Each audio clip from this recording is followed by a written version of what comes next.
అడిగి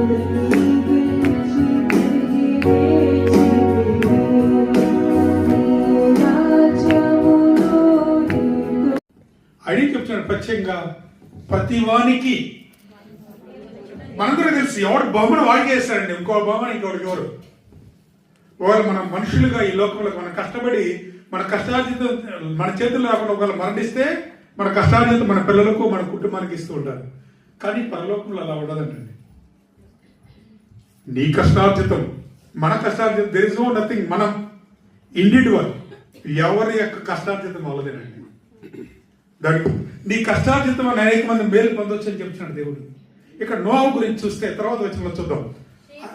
ఆయన దేవుడు నీతి మంత్రి అని చెప్తాడండి.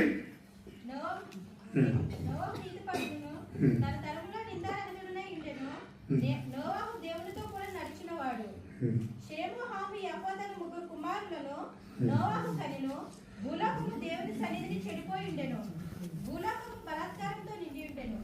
దేవుడు భూలోకమును చూసినప్పుడు అది చెడిపోయి